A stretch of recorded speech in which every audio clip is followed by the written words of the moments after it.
또 시작하게 되어지는데, 혹시나 시간이 너무 남아 돌아서 별로 할 일이 없다 이런 사람들 있다고 한다면 여러분 이 갈라디아서를 1장부터 6장까지 통째로 한번 외워보세요. 오늘 이제 찬양 가운데 복음 중에 복음은 예수 구원하신다 이렇게 찬양을 불렀는데, 복음 중에 복음이 바로 이게 갈라디아서예요. 그래서 갈라디아서가 확장해서 그러니까 로마서가 되어져요. 이제 갈라디아서는 초기 복음이라고 얘기할 정도로 이렇게 갈라디아서는 굉장히 중요해요. 그래서 이 갈라디아서를 할 수만 있으면 좀 외워보시는데, 시간이 많이 있다 또 시간이 없다 이럴지라도 여러분 짬을 내서 갈라디아서를 한번 1장부터 6장까지 한번 외워봤으면 좋겠다 하는 생각을 여러분 갖게 되어집니다. 우리 이제 갈라디아서를 보게 되면 바울 사도가 용어 자체가 굉장히 격해 있습니다. 이제 왜냐하면 오늘 그 6절 말씀에 보게 되면 여러분 보세요. 다른 복음이 나와요. 다른 복음. 복음과 다르다.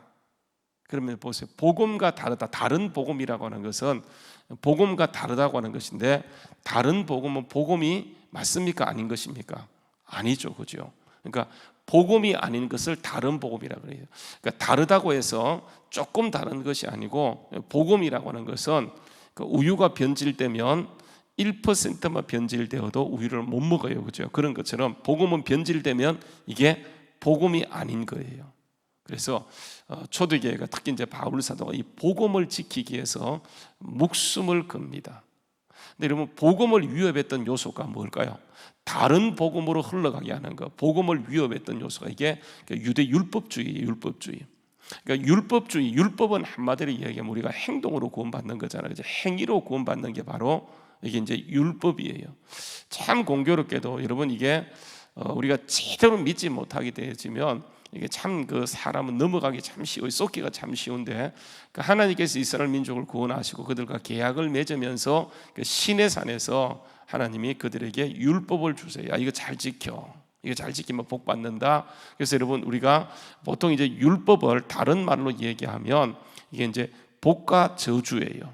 이스라엘 민족이 출애굽해서 가나안 땅에 들어갔을 때 하나님께서는 그 세겜 땅에서 여러분 아시죠, 그죠? 세겜 땅에 가면 두 산이 있어요. 에발산이 있고 그리심산이 있습니다. 에발산에서는 저주를 선포하는 거예요. 그리심산에서는 축복을 선포하는 겁니다. 그러면 이스라엘 민족이 모세가 그 여호수아가 선포하는 말씀을 듣고 아멘 아멘 할지어다. 그래서 여러분 그 보게 되면 에발산에서 선포하는 말씀들을 보게 되면 하나님 말씀을 어기면 저주받는다, 하나님 말씀을 어기면 하면서 계속 이런 것들이 선포되는 것을 보게 되어져요. 그래서 여러분 율법은 복과 저주예요. 여러분 그래서 구약을 보게 되면 그러니까 복에 대한 것을 말하고 있고 저주에 대한 것을 말하고 있는데 다분히 현세적인 복들이에요. 그래서 잘 믿으면 잘 되고 잘못 믿으면 저주받고, 이게 이제 구약에서 말하는 복에 대한 개념이에요. 그런데 여러분 신약에 넘어오게 되면 그 복이 다분히 물질적인 복보다는 어떤 복입니까? 영적인 복이에요. 그래서 우리 산상수훈이죠, 그죠? 그 중에서도 마태복음 5장에 보게 되면 시작이 뭐냐 하면 복에 대한 말씀이에요. 심령이 한 자는 복이 있나니 그들이 천국을 볼 것이며 하면서 이게 이제 마음의 복을 마음의 가난을 얘기하는 거예요. 여러분 왜 마음의 가난을 성경은 얘기할까요? 그러니까 천국을 소유하기 위해서는 이게 여러분 우리가 비워지지 않으면, 가난해지지 않으면 천국을 소유할 수 없어요. 그래서 여러분 다요 자기가 할 수 있다는 것을 내려놓고 나는 아무것도 할 수 없다고 하나님께 고백하고 하나님의 은혜를 받지 않으면 우리는 절대로 구원받을 수 없어요. 그래서 구원이라고 하는 것은 먼저 하나님께서 이스라엘 민족을 택하시고 그들에게 주신 것이 율법이지만 율법은 지킬 수가 없어요. 그러니까 문자 그들의 율법도 중요하지만 그 정신이 굉장히 중요하거든요. 예수님께서 오셔서 이런 말씀을 하죠. 모세는 너희에게 간음하지 말라고 얘기했지만 나는 너희에게 말한다. 여자를 보고 음욕을 품은 자마다 이미 간음했다. 모세는 너희에게 살인하지 말라고 말했지만 나는 너희에게 다시 말한다. 형제를 미워하는 사람마다 이미 뭐 했다고요? 이게 살인했다라고 얘기하게 되어져요. 그래서 우리가 행동화된 것도 물론 죄이지만 그 행동화되지 않는 그 심령의 상태, 마음의 상태도 이게 죄예요. 그래서 우리를 누굴 미워한다 그러면 그 사람은 벌써 살인죄를 지은 것과 똑같기 때문에 그런 관점에서 볼 때 이 세상에 율법을 지켜 구원받을 수 있는 사람 아무도 없어요. 그래서 율법은 철저하게 고발합니다. 그래서 여러분 요한복음에 예수님께서 그런 얘기하죠. 야, 내가 너희를 고발하는 것이 아니야. 너희를 고발하는 자는 따로 있는데 그게 모세야. 이렇게 얘기해요. 그러니까 모세는 율법을 통해서 우리를 고발하게 되어지고, 그러니까 자기가 죄인이라고 인정하는 사람에게 다가오는 분이 누구냐 하면 예수님의 십자가 사건이에요. 그래서 복음 중에 복음은 뭐냐 하면 이게 이제 예수님이신데, 여러분 1장 들어가서 한번 보시게 되면 바울 사도가 1절에서 이런 얘기를 합니다. 자, 사람에게 난 것도 아니다. 사람으로 말미암은 것도 아니다. 그러면 누구로 말미암은 것입니까? 오직 그리스도 예수죠, 그죠? 그리고 그의 죽은 자를 그를 죽은 자 가운데 살리신 하나님 아버지로 말미암았다, 그렇게 하는 거예요. 그러니까 바울 사도가 사도가 되어지는 것은 이게 사람이 아니고 예수 그리스도와 하나님으로 말미암아 사도가 되었다는 것을 얘기하게 돼요. 그래서 여러분 오늘 갈라디아 1장 1절에 보게 되면 바울 사도가 지금 뭘 가장 언급하고 있냐면 1절에서 그가 언급하고 방어하고 보호하는 것은 그의 사도권이에요. 사도권. 그러니까 사도권이 우리 고린도 전후서를 보면서 바울이 끊임없이 고린도 교회, 여러분 고린도 교회는 그 유럽에 있는 교회입니다. 굳이 얘기한다고 한다면 갈라디아 교회는 어디입니까? 터키의 중북부에 있어요. 소아시아의 중북부에 있습니다.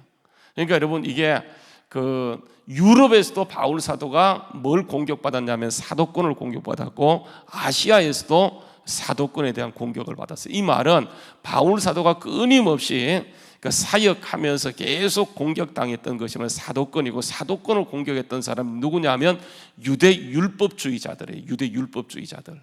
그러니까 이런 사람들이, 그들은 뭘 얘기하냐면 구원이라고 하는 것은 이게 행위로 구원받는다.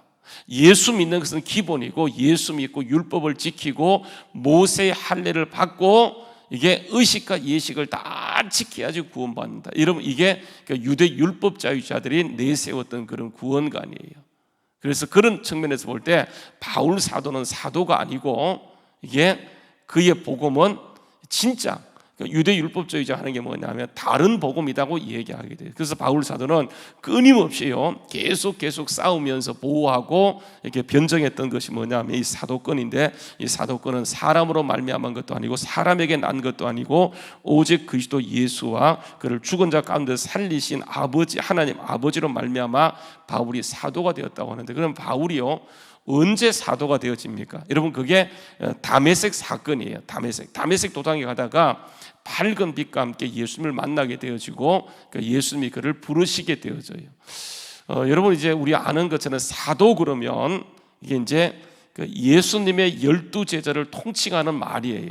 그래서 사도는 아포스톨로스라고 해서 보내심을 받은 자가 사도입니다.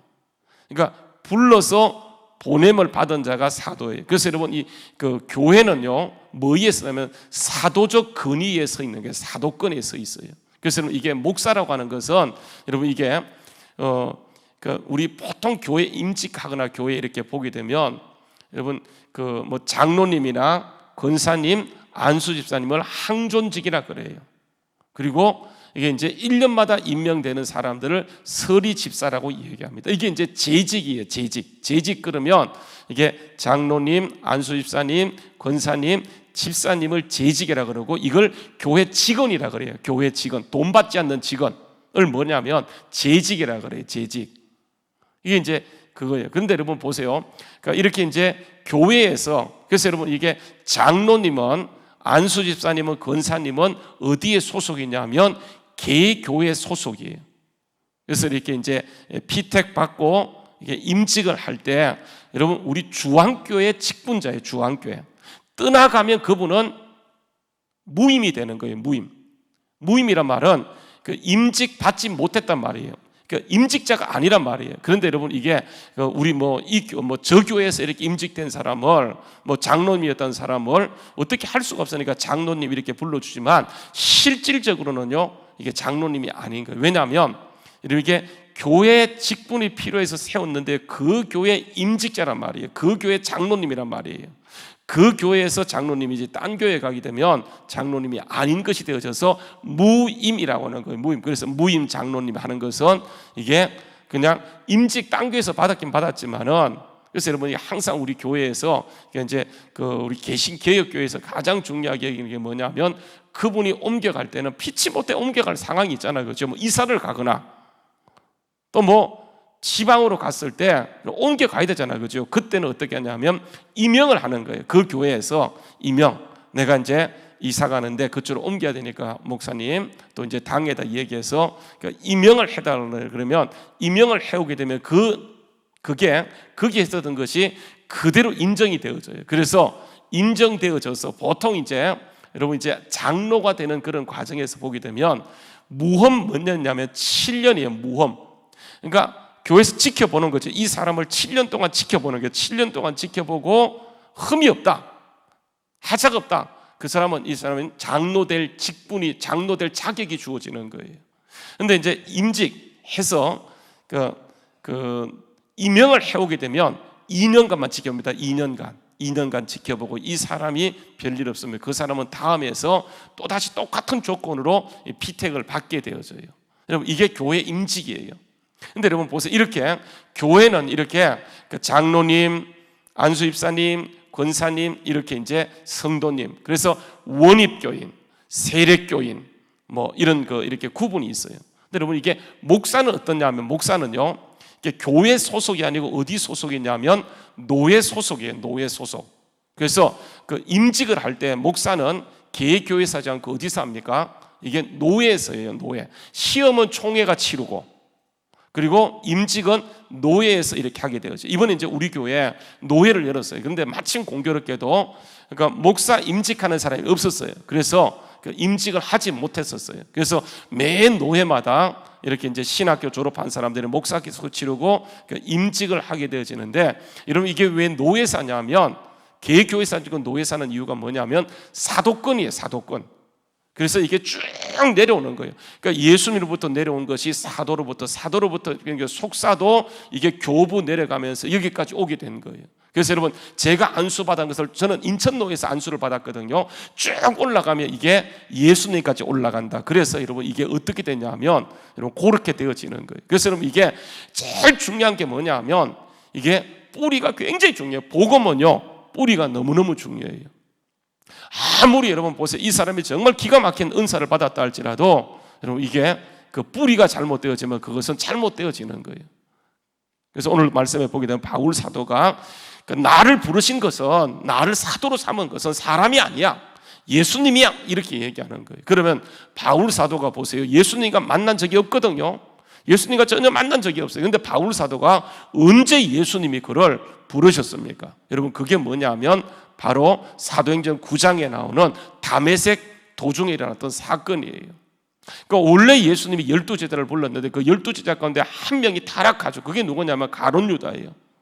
그래서 11명이 되어버려요. 근데 여러분 11명이 되었을 때 그 한 명을 예수님은 누구로 생각하냐? 바울로 생각하는데, 여러분 이게 유대 율법주의자들이 실수한 것이 뭐냐 하면 사도행전 1장에 가게 되면 이제 그들이 예수님이 예루살렘을 떠나지 말고 내게 들은 바 아버지 약속한 것을 기다려 하고 왔는데, 그들이 이제 예수님이 가시고 열흘 만에 뭐가 오냐면 성령이 오시게 되어져요.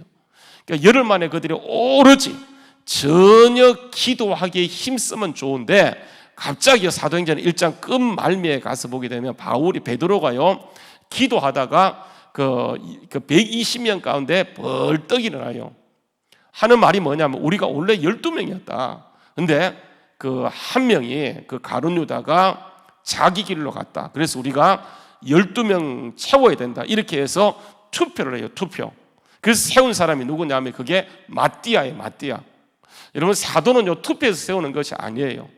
우리 교회 임직자는 투표해서 세우지만 여러분 목회자는 절대로 투표하지 않습니다. 목사 세우는데 투표하는 거 봤어요? 수표 안 하잖아요. 그죠? 왜 그러냐면 사도권이기 때문에 그래요. 사도권. 그래서 소명, 누가 불렀냐? 그래서 목사는요 소명이 가장 중요해요. 제가 노회장 할 때도 마찬가지고, 제가 이제 총회 목사 고시위원으로 3년간 지낸 적이 있어요. 그래서 목사 고시인은 굉장히 이게 힘이 있어요. 그래서 제가 이제 3년간 가서 거기에 사면서 이제 시험도 치르고 이렇게 이제 마지막에 이렇게 면접도 합니다. 면접할 때 70명을 3시간 안에 다 봐야 돼요. 그러면 굉장히 바쁘잖아요. 근데 반드시 묻는 게 뭐냐 하면 네가 소명 받았냐? 이걸 꼭 물어요. 너 소명 어떻게 증명할 수 있어? 소명을 묻게 되면 이 사람이요 그냥 좋아서 왔는지 뭘 알 수 있어요. 소명이 가장 중요해요. 진짜 너를 하나님이 불렀냐? 예수님이 불렀냐? 확신 있어? 너 그거 증명할 수 있어? 너 고백할 수 있어? 그걸 묻는 게 가장 중요해요. 왜냐하면 오늘 말씀해 보게 되면 바울 사도가 얘기합니다. 나를 부른 것은 사람이 아니야. 사람으로 말미암은 것도 아니야. 주님이 직접 불렀어. 여러분 이 사실을 그가 당당하게 고백하는 거예요. 그런데 여러분 여기서 중요한 게 뭐냐 하면 사도행전 1장에 가서 보게 되면 주님이 계획한 사람은 따로 있는데 그들이요 갑자기 베드로가 일어나서 그러니까 말합니다. 한번 여러분 사도행전 1장 한번 가서 보세요. 사도행전 1장 말씀에 한번 가서 보시게 되어지면 사도행전 1장요 말씀에 보게 되면 이런 얘기를 합니다. 16절 말씀에 16절 말씀 형제들아 성령이 다윗의 입을 통하여 예수 잡는 자들의 길잡이에 대한 유다를 가리켜 미리 말씀하신 성경이 응하였으니 마땅하도다. 이 사람은 본래 우리의 수 가운데 참여하여 이 직무의 한 부분을 맡았던 자라. 그러니까 이 사람이 부리아 삭스로 밭을 싸고 후에 몸이 곤두박질하여 배가 터져 창자가 다 흘러나온지라. 이 일이 예루살렘에 사는 모든 사람에게 알려져 그들의 말로는 그 밭을 아겔 다마라 하니 이는 핏밭이라는 뜻이라. 시편에 기록되어서 하면서 쭉 나옵니다. 그 21절 볼게요. 21절 이름으로 요한의 세례로부터 우리 가운데서 올려져 가신 날까지 주 예수께서 우리 가운데 출입하실 때 항상 우리와 함께 다니는 사람 중에 하나를 세워 우리와 더불어 예수께서 부활하심을 증언할 사람이 되게 하여야 하리라거늘 그들이 두 사람을 추천합니다. 내세우니 하나는 바사바라고도 하고 별명은 유스도라 하는 요셉이요 하나는 마띠아라. 그들이 기도하여 이르되 무사람의 마음을 아시는 주여 이 두 사람 중에 누가 주께 주님께 택하신 바 되어 봉사와 및 사도의 직무를 대신할 자인지를 보이시옵소서. 유다는 이 직무를 버리고 제 곳으로 갔나이다 하고 제비를 뽑았더니 둘 중에 누가 뽑혀요? 마띠아를 얻으니 그가 11사도의 수에 들어가니라. 문제가 없어요. 사람은 인정해요. 여러분 이게 사도는 주님이 부르는 건데 주님이 택하는 건데 제비 뽑은 거예요. 그래서 여러분 마띠아는요 보세요 성경에 안 나옵니다. 마띠아와 함께 출전되었던 사람이 누구예요? 유스도라는 사람은 이 사람은 나중에 나와요. 그래서 여러분 이게 잘못됐다라고 하는 거예요. 왜냐하면 주님이 택하는 사람은 따로 있어요. 여러분 그게 보세요. 사도행전 9장에 가면 이렇게 합니다. 사도행전 9장요. 사도행전 9장에 보게 되면 사도행전 9장 15절 말씀이에요. 사도행전 9장 15절 말씀.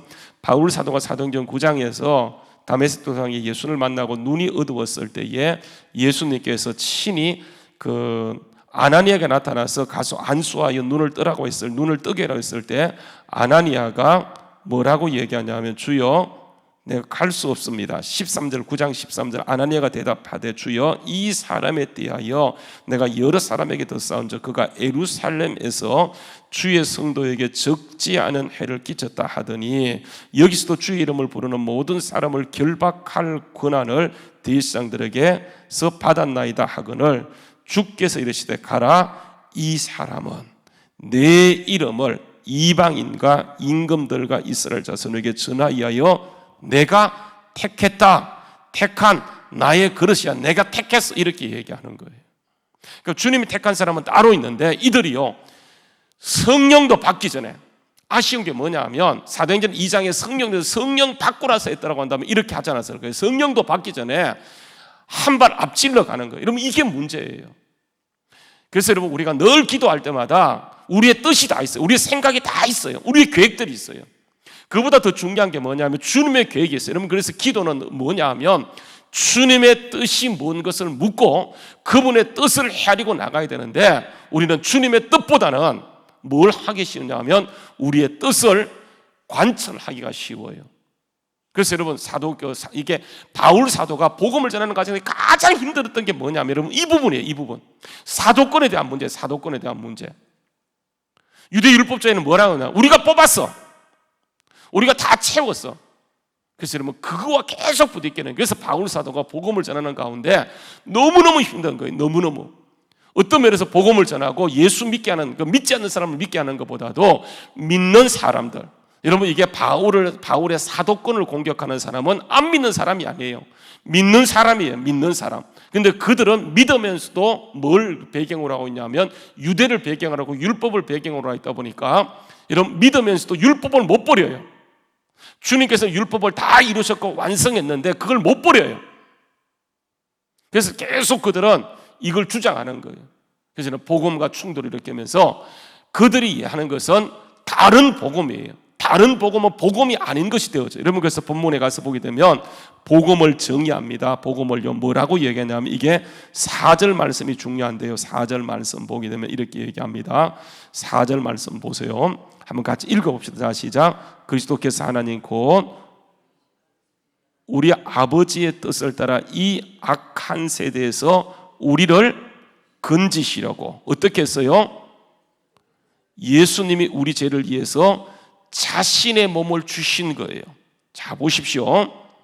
악한 세대에서, 악한 세대, 이게 악한 세대예요. 악한 세대에서 우리를 건지시기 위해서 하나님이 어떻게 했냐면, 하나님 그리스도께서 곧 예수님께서 하나님 곧 우리 아버지의 뜻을 따라서 우리를 건지시기 위해서 우리 죄를 대속하기에 자신을 내어준 것, 이게 복음이에요. 악한 세대 우리가 구원받는 것은 하나님이 내어주신 예수 그리스도, 그분을 믿을 때 구원받는 거예요. 그래서 여러분, 이 4절 말씀은 그래서 엄청 중요해요. 갈라디아서의 가장 핵심적인 구절이라고 얘기할 수 있어요. 그리스도께서 하나님 곧 우리 아버지의 뜻을 따라 이 악한 세대에서 우리를 건지시기 위해서 자신의 몸을 우리 죄를 위해서 대속해 주셨다 하는 거. 여러분, 그래서 오늘 이 시간 요 사실을 고백하게 되어질 때 우리는 어떤 사람이 되냐면 하나님의 아들이 되고 하나님의 자녀가 되어지고 하나님의 아빠 아버지라 부르짖는 권세가 있어지게 되어진다라고 하는 거예요. 그래서 오직 복음 중에 복음은 예수만이 우리를 구원할 수 있다는 사실을 여러분, 이게 고백하는 것인데, 우리가 왜 예수가 구원자냐? 그분이 악한 세대에서 우리를 건지시기 위해서 자신을 내어준 거예요.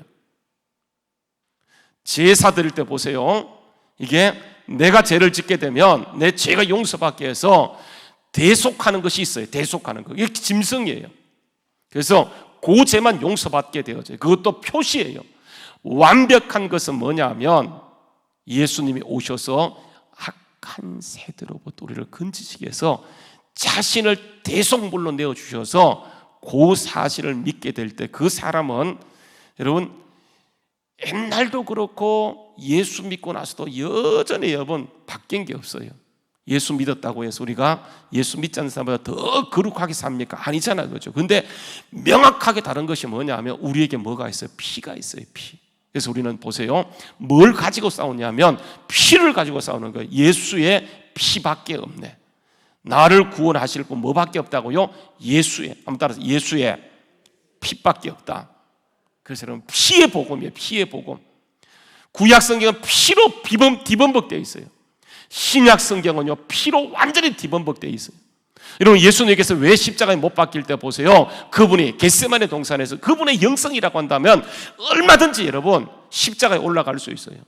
소크라테스도 악법도 법이라고 하면서 여러분 그가 자기 목숨을 내어놓는데, 여러분 오늘도 제가 기도하다가 무슨 생각이 드냐 하면, 여러분 그 투사들 있잖아요. 자유투사들을 보게 되면 자기 목적을 위해서 자살도 하잖아. 분신도 하잖아. 그죠? 근데 여러분, 예수님은 십자가에 올라가는 게 뭐 그리 힘들었어요? 여러분 거기 가서 그냥 그렇게 했습니까? 아니에요. 여러분 그거 아니고 피의 복음이라는 걸 보여주기 위해서 예수님은요 다 잘 올라갈 수 있는 영성도 능력도 인성도 되어지지만 그분이 겟세마네 동산에 가서 여러분 이게 피의 복음을 전가하는 게 땀방울이 핏방울 될 정도로. 그래서 예수님을 보세요.